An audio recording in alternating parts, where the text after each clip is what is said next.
Hello my good people, good to see you once again. Leo tunazungumzia 4 businesses ambazo unaweza anzisha if you are employed, you do not have time to actually run that business and you want to make something extra there as what I call the passive income. All right? So what I can do is that make sure that you've watched this video from the start to the end so that you'll be able to get the information of business 1, 2, 3 and 4 correctly. All right? But as usual, the way we do it, up hivyo chini on your right there is a button written subscribe. Make sure you hit that subscribe button. Up hivyo chini there is another a like button. Just hit it. It's free and it's fast. You'll be notified when I upload a new video. So let's get to today's business. All right.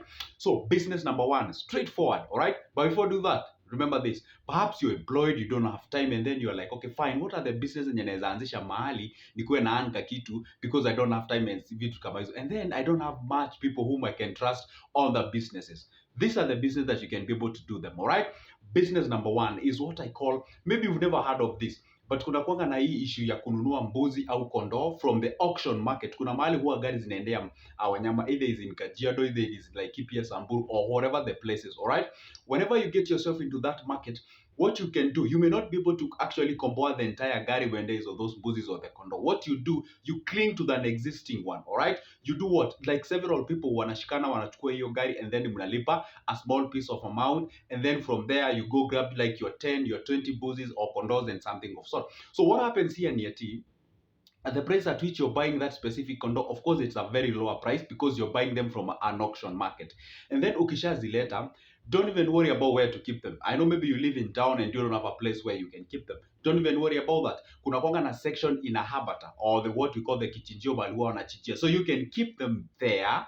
Of course you pay a price per head of the goat or a condo that you're having. It's usually 10 shillings or 20 shillings per day. Ikilala hapo, it's 10 shillings or 20 shillings, all right? So let's say you know the number of your condos. Let's say like you have 20 or let's say 10 of them, all right? So and you know moja ulinunua at 35 and ikifika kichinjio unauza at 45. So you know each mbuzi is giving you 1500, all right? So what you do is that na huyo mbuzi amelala hapo siku mbili. So siku moja ni 20 bob, so siku mbili ni 40 bob. So tuanisha hapo kuchinja ni 150 if I'm not wrong, or 100 bob. So you're able to do your math and be able to know, okay, fine. So at the end of the day, mbuzi itanipea 1200 and you have 10 of them. So 1200 times 10, you know very well you have your 12,000. Even if you are there or you are not there, provided you just assign somebody, you know, when a customer or client shows up, these are the buses you show them and this is what you do here, all right? This is the amount of money that I need, and that actually you can be able to get yourself somewhere.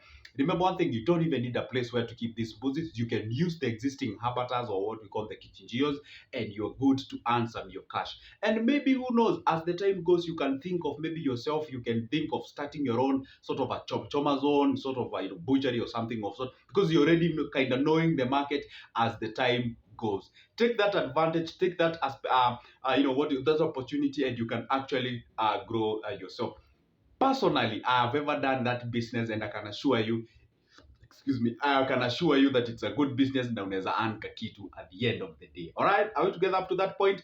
And the next one, the second business is about farming. All right, hold on before you say, fine, I live in town, where do I get? Hold on, just listen. All right, that's why I said watch this video to the end so that you understand. All right.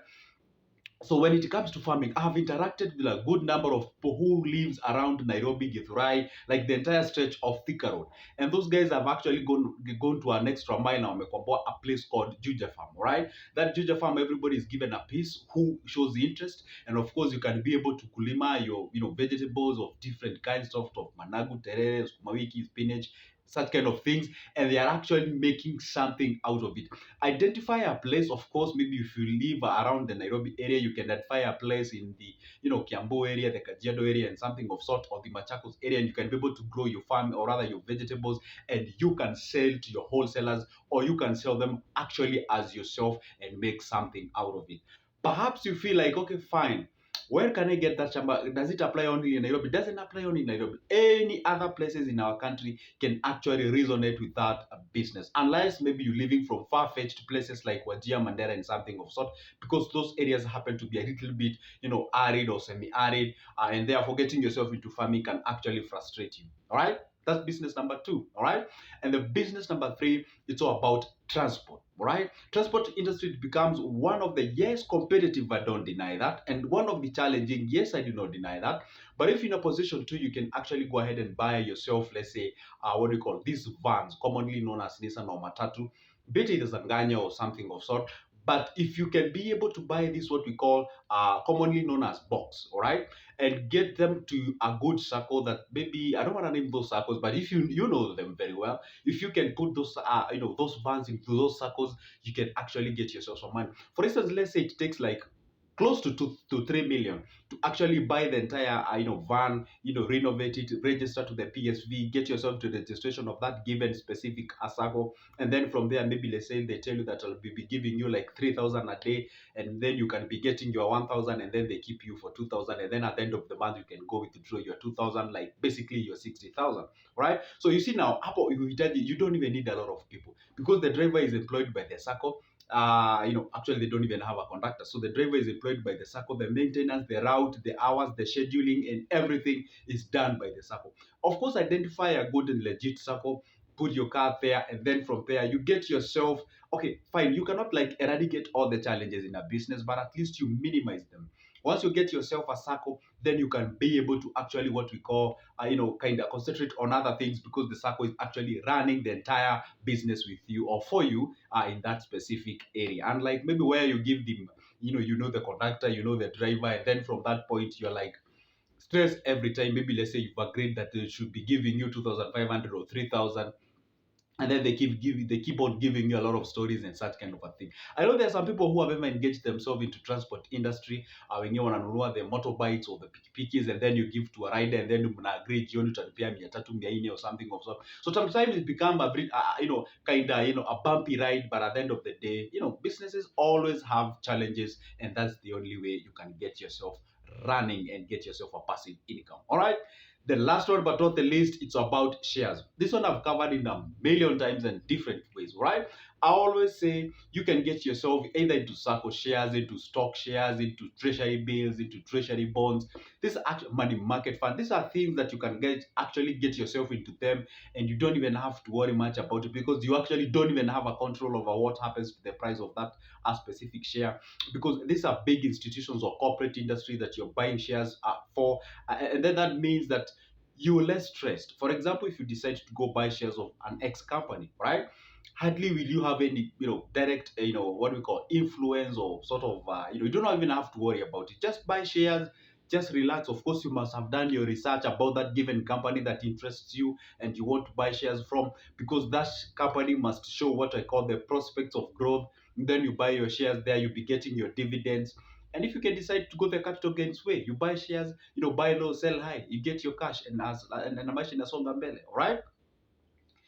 Perhaps if I may give you a bonus on this is that real estate. Real estate has been there. It's actually one of the business that I say is sort of a surety, but it makes good cash, and it doesn't give you a lot of stresses because once you go out there, maybe the challenge in kujanga ukijenga, but after you've done, and then like I have that number of units and more than nilipisha 9,000, you don't even have a stress. You can just assign an agent to be collecting the cash, and then from there, that's actually a good investment that you can be able to do and get something at the end of the day. What I've just named out there, those are the businesses that I just find them important and good to invest on, and you can get yourself going on and get something out of it. Because I say, salary does not, and it cannot, it has never made anyone rich. What you do with the salary is you get amount of it, save it somewhere, what I call accumulating it, then investing it, get yourself a passive income and get yourself going, because that is the only way how you grow yourself to the next level. All right. If perhaps you've made and you've actually been to this point and you've consumed the entire video up to this point, I just want to say thank you very much, and actually make sure that you give this video a thumbs up. Make sure that you subscribe if you forgot. All right. Perhaps this is the first time you're seeing this face, you've never seen me. My name is Joseph. Talk about money, investment, anything related to your cash. I'm literally this guy who comes up and shows you and tells you, hey, you know what? You're not supposed to devour everything. Set aside a little and then you grow yourself to the next level. All right. So anyway, guys, what can I say for now? If you would like to get any copies of my booklets, be it either is a business plan, be it is a business ideas, investments, shares, treasury bonds, money market fund, blah blah blah blah, name them. I have variety of books, so you can contact me. I'll leave my number in the description of this video. Contact me on WhatsApp and I send you a copy. It's only 220. And if you'd like me to write your business plan, I am here for you. Or business proposal, I am here for you. Get my number, contact me, and let's talk business. For now, see you in the next one. Goodbye.